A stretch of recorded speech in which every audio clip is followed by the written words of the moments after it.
Great. So thank you, everyone, for being here and for persisting right to the end of the day. It's been a long day, and there has been quite a lot to think about. And I hope we won't disappoint you, because what Mary has to tell you is a really fascinating story about Indigenous voices and how they are looking at environmental change on a planetary scale. Um, So the Republic of Korea is hosting today's World Environment Day, and plastic pollution is the theme.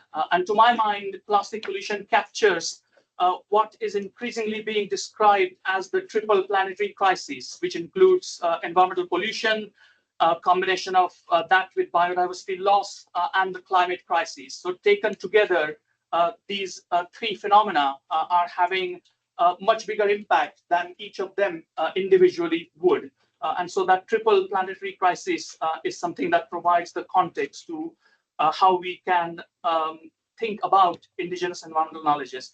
The first World Environment Day was celebrated in 1972. So it's been quite a while since that rise in global environmental consciousness came about. On the left-hand side, you will see the famous blue marble photo taken from Apollo 17 in 1972. And that is said to have triggered the global imagination or public imagination of what the finite limits of our planet look like, and therefore the kind of notion of its stewardship that went along with it. On the right-hand side, you will see image of Earth in 2025, and this is artistic imagination, because clearly what that picture shows is satellites orbiting around the Earth. But in the picture, they are far too big than they actually are in reality. But it's not exaggeration, because there are hundreds of thousands of satellites, literally, which are now taking images of the Earth and creating a kind of picture that we had never seen before. And that is part of that global environmental consciousness, thinking about Earth from a vantage point of space. However, what I want to sort of do by way of introducing what Mary is going to say is to juxtapose these two very different knowledge systems. So one is the kind of NASA-led big picture knowledge system, which has produced some amazing images of Earth, combining terra-modis sensor images from different angles, and really kind of replicating that image of Earth as a globe in a virtual space. On the right-hand side is a 11-year-old girl's imagination of what Earth looks like, a Mexican girl. And the name of this picture is Madre Tierra, made of corn husks. And what we see is a prominent figure, the mother goddess, or the Pachamama, as in many South American cultures know it. But alongside that mother goddess, there is also rich wild nature and biodiversity, along with people being a small part of it. So that imagination of Earth as something that's relational, as opposed to something that's a physical object that spins around its axis, is what provides us with an interesting contrast. And that contrast is what Mary and I are working with here. So when we think about the first imagination of Earth as a finite system, this can be associated with what can be described as the biosphere people, who are primarily dwellers of global north, but not exclusively. They enjoy access to resources from the biosphere made available through markets and market-led mechanisms. And their lifestyles are relatively insulated from environmental degradation, even though they are the main cause of it. And those of us are here in the room and online are all really part of that group, biosphere people. And I think some statistics are really remarkable, that 15% of the Earth's population consumes something like 85% of the resources and the remaining 85% of people consume only 15%. So that juxtaposition is really important. And that kind of thinking about the biosphere has led to different imaginations or planetary boundaries that you will see on the left-hand side.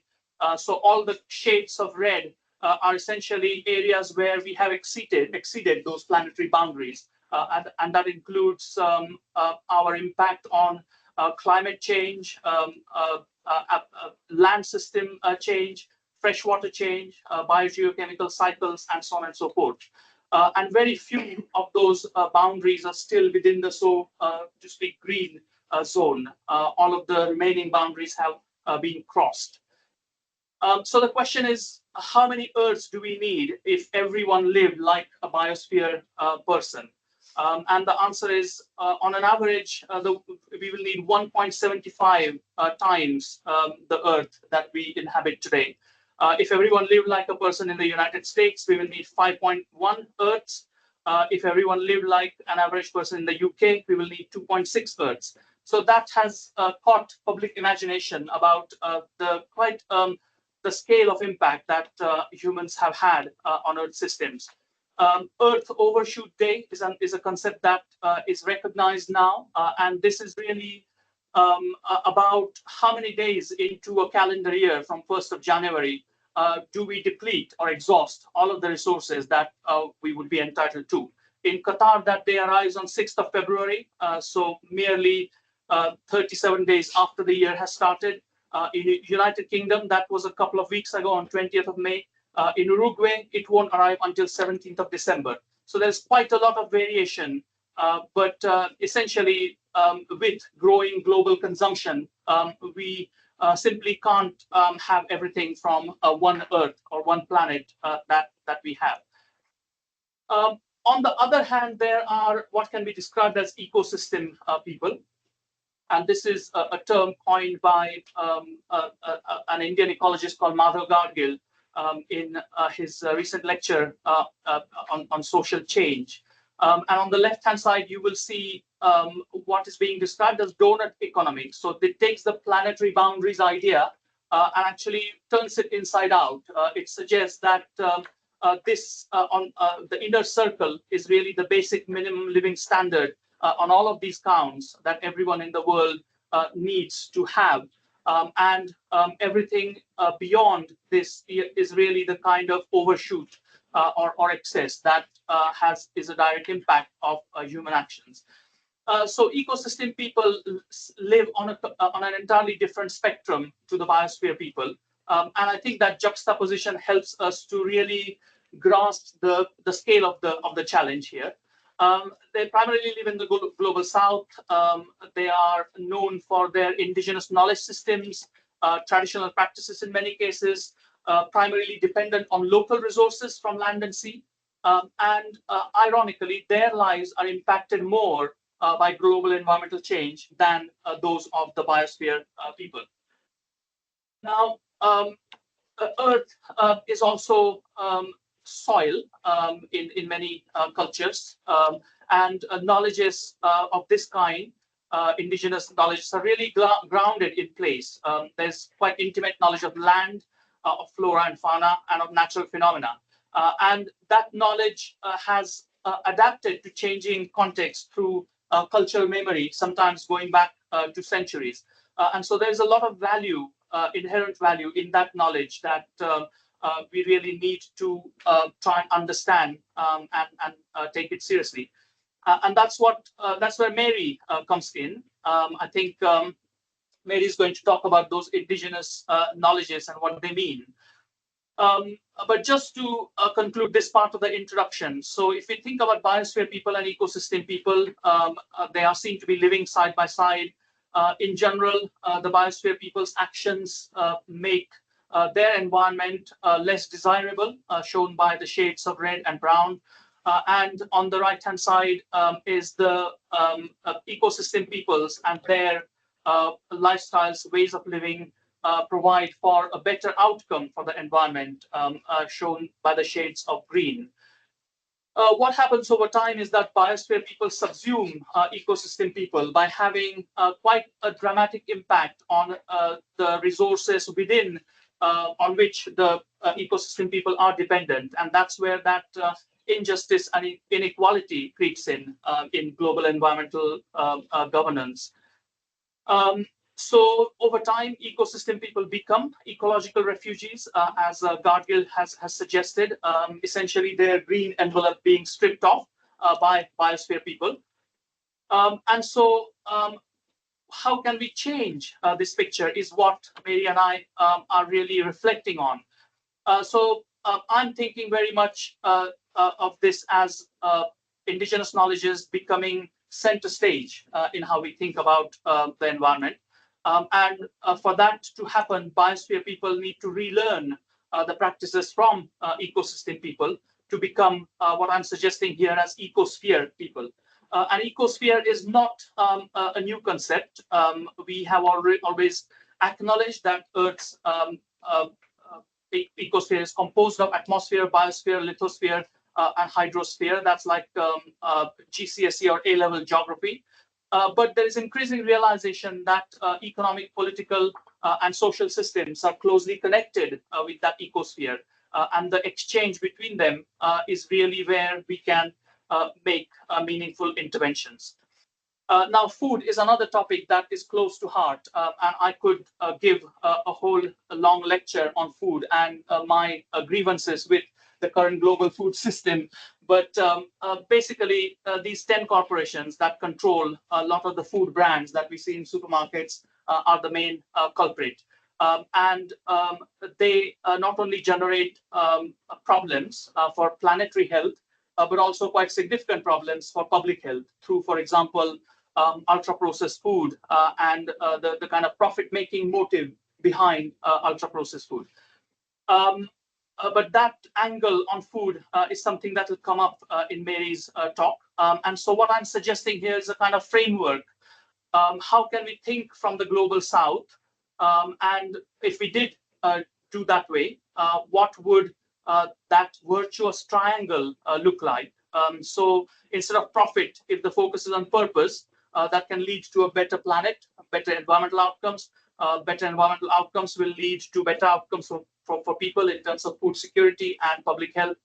And that can then feed back into increasing attention to purpose as opposed to profit. So I'm going to leave it there, and I am going to invite Mary in to talk about her fascinating work on voices of change. Thank you very much. So Mary, let me know when you want me to move the slide. Excellent, we'll do so. Thank you. And thank you very much for the very helpful introduction. Hi, everyone. I'll pick up from where Shonil has left off in terms of the introduction and the big picture. So when we zoom in a bit more in terms of still setting the context, I'd like us to imagine for a moment when we set up a problem statement. For example, like if it's in the work of the context of, say, climate change, a common question that would come up probably could be, what can organizations do for rural communities so as to help them adapt to climate change? When we reframe that into a solution-oriented aspect, one way we attempted that was asking, what can communities do for themselves and also for the organizations to adapt to climate change? We can move to the next slide. All right, so zooming in a little bit more, we've done work in Kenya specifically in terms of indigenous communities of the Rift Valley part. So Kenya is in East Africa, and specifically in the Rift Valley, we focused in Baringo County. So there are several sub-counties therein. So the map on the third from the left in terms of Baringo South, Mogotio, and Eldama Ravine. That's where we go to connect with indigenous communities that I'll share more details about in terms of the voices of change. So this, to set the context still, these are marginalized indigenous communities whereby the third sub-counties, that's Baringo South and Mogotio, they were the Endorois. So essentially, these are communities, indigenous communities that have experienced exclusion just because they are indigenous pastoralists, as compared to the rest of the sub-counties within the Baringo County.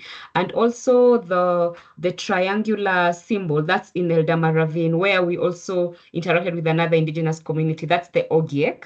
Essentially, they are forest dwellers as well as hunter-gatherers. Also, they have been experiencing eviction. So those two communities are the ones that we've zoomed in terms of understanding the different layers and their stories. We can move to the next slide. So the purpose for this was in terms of creating synergies for top-down and bottom-up approaches to synergize, to marry, so to speak.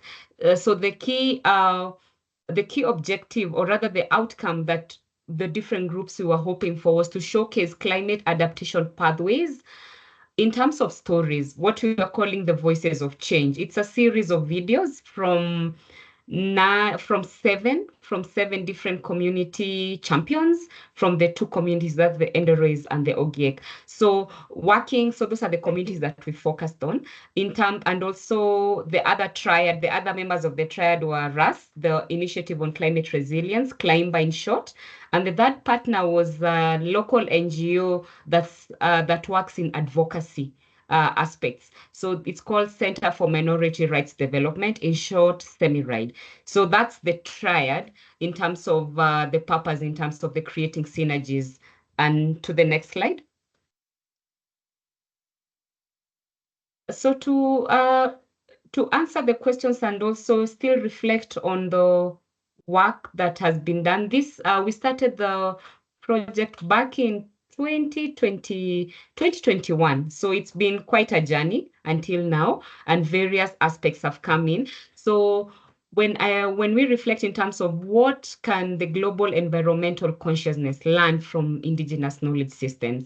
So as I showed in the previous slide, the triad, the different parties that are working together, you have the bottom-up, the communities, the indigenous community. You also have the top-down. That's you'd call as the climber team, because you're an international NGO that we're getting into a new space. And also we have the local NGO, the advocacy one, CEMIRIDE. So how do we align all of these members for a successful top-down with bottom-up approaches to synergize?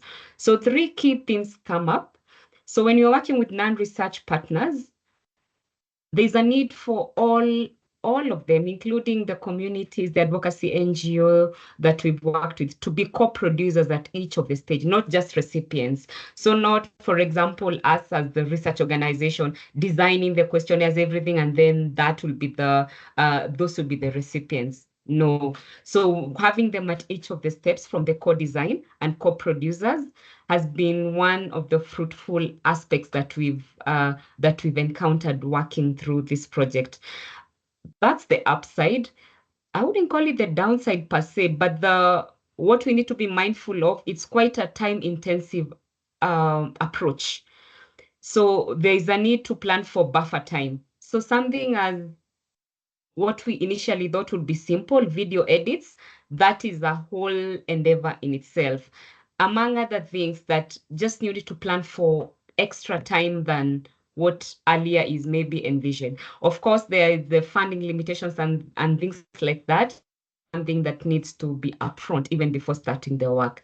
The second theme is when we're working with the communities, so capacity building training, it needs time and it needs patience, a lot of it. So for example, something as we say, this is more in terms of the videos, the storytelling. You'll realize that a lot of the community's champions, they have a lot of stories to share, which are very exciting, just because they've been in the space for much longer, the older ones especially.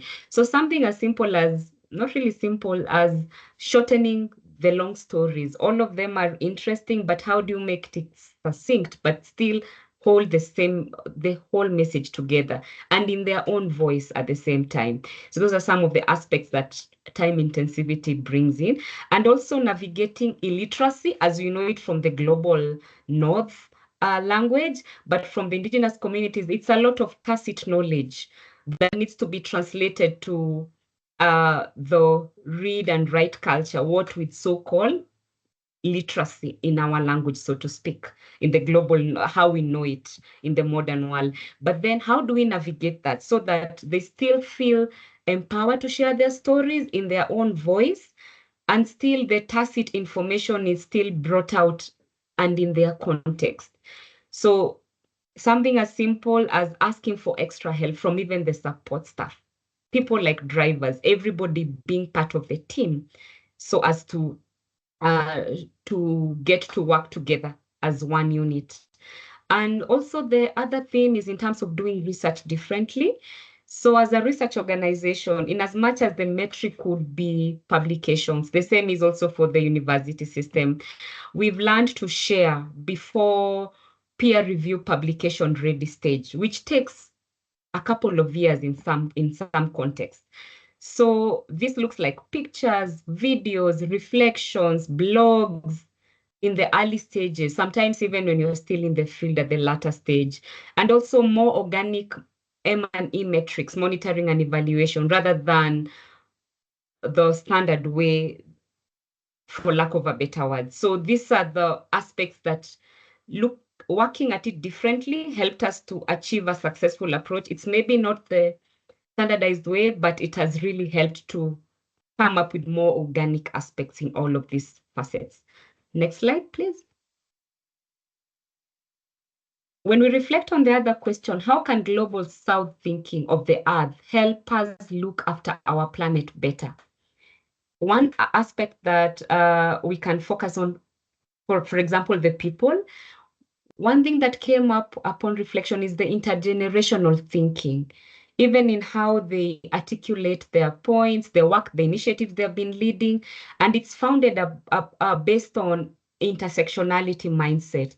Intersectionality is essentially where the various intervening factors, a person is defined by more than just, say, male or female or education status. All of these play a factor: religion, age, ethnicity. So you'll find most of these indigenous communities, when they engage with you, their way of thinking is based on this.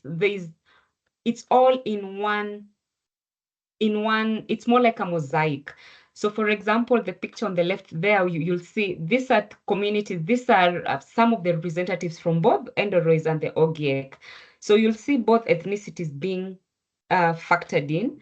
Age, you'll have a youth, the one on the right, that was an under 35. The lady on the complete left, she should be around her 60s thereabout.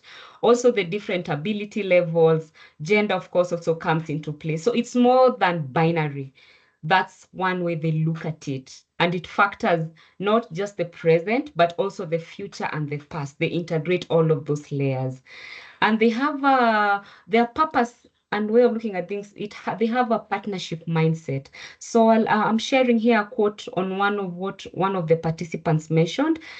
So they have a community-based organization. In as much as it's been successful, one of them was reflecting, saying, I think we have reached where we are today because of partners. Without the support of partners, we, the locals, cannot succeed.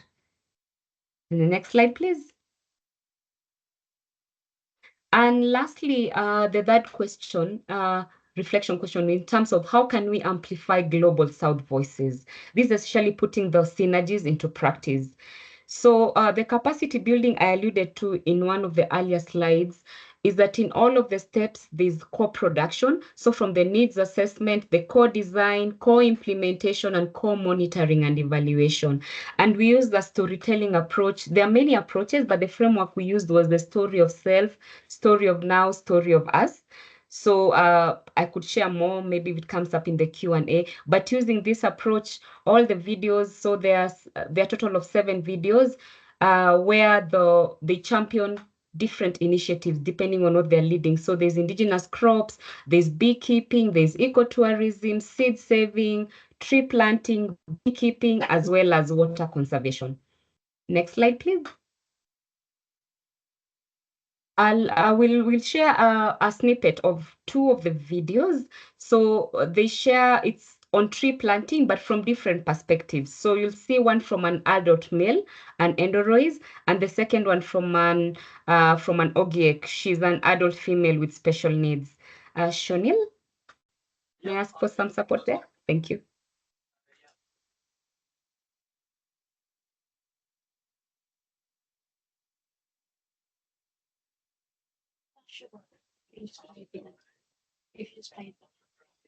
So as you're setting it up, so essentially you learn from the initiatives where they're coming from, the purpose, and their call to action. So that's essentially a nutshell of the story of self, story of us, story of now.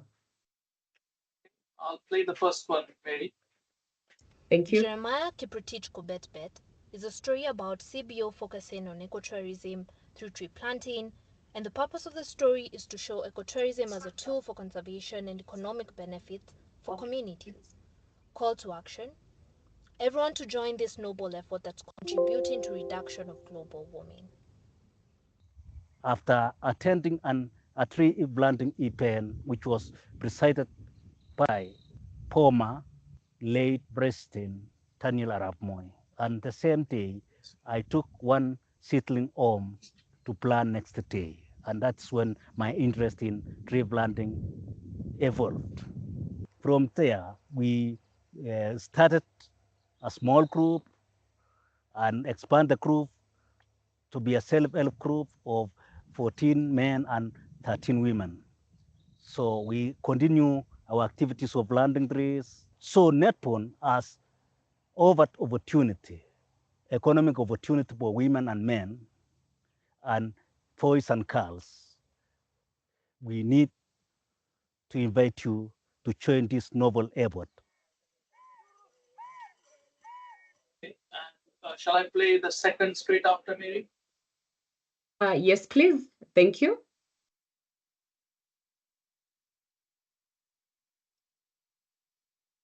Julian Yegon is a story about tree planting journey born out of physical disability. The story's purpose is to show tree planting combats drought and wind damage to our home roofs. The call to action is to ask sponsors to come educate and share more knowledge on tree planting. After retirement, nikakuja nyumbani. Deeply in my mind, I remember there was a year which a strong wind blow out our roof ya nyumbani, ya nyumba. Saa wakati nilikuwa nimerudi nikasema hapana, nataka nione nitafanya nini asi hiyo strong wind isifike kwangu tena. Sasa nimepanda miti mingi, tumefanya agriculture. My neighbors amekuja, ameangalia. Hasa mimi nilikuwa nawekanga mbegu ya hizo miti. Nimewapatia, wameanza kuanza yao, wanaendelea vizuri. Saa tu naomba tu wahisani wale wananisikia, wakuje atusaidie na knowledge. Tunataka knowledge ya kuexpand hizi vitu tunafanya.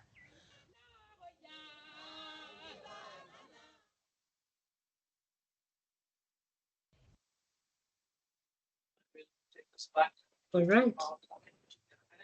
Thank you. We can move on to the next slide.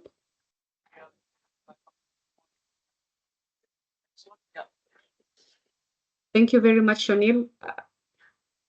So those are just teasers. So two of the 7 videos and a short, less than 2 minutes. So there's a longer version for the videos. They range between 5 to 7 minutes. I'll share on the chat the link to all the videos after we finish the presentation. So an example of impact of the Voices of Change videos. So though we've heard from the gentleman is called Jeremiah, I'll give that as an example. For each of the 7, their stories have evolved in so many directions and they have the impact are so diverse and different. But as an example for Jeremiah, during the COP28, he was there in attendance and to actually share his story himself, of course, with the rest of our team there as a support, but he was the star, so to speak. And also we had other partners that joined us as we went along. For example, the Nordic Africa Institute in Sweden. So This is a tweet, a snapshot of a tweet from them. So basically, here they're saying it highlights Indigenous communities and the knowledge, echoing Jeremiah Kiprotich. So one of the things that he said is that policymakers must focus on Indigenous communities, and as the impact is not proportionate. We also co-produced the policy note, what one of our colleagues is pointing at, and I'll also share a link to that. And also for other video impacts, you're also welcome to check out our X handles. Next slide, please. So as a recap, in terms of what can the global environmental consciousness learn from Indigenous environmental knowledges, if in one word we can say it will be alignment. They need to look at alignment and what are the needs. And how can the thinking about the Earth from the global South help to look after our planet better? Two of the thinking that has really helped that we could adapt is in terms of intergenerational mindset from the aspect of intersectionality, as well as partnership and multi-stakeholders being involved in it. And lastly, how can we amplify voices from the global South for transformative environmental futures? This will be the need to create and to actualize the synergies. Thank you. Back to you, Shonil. Great. Thank you very much, Mary.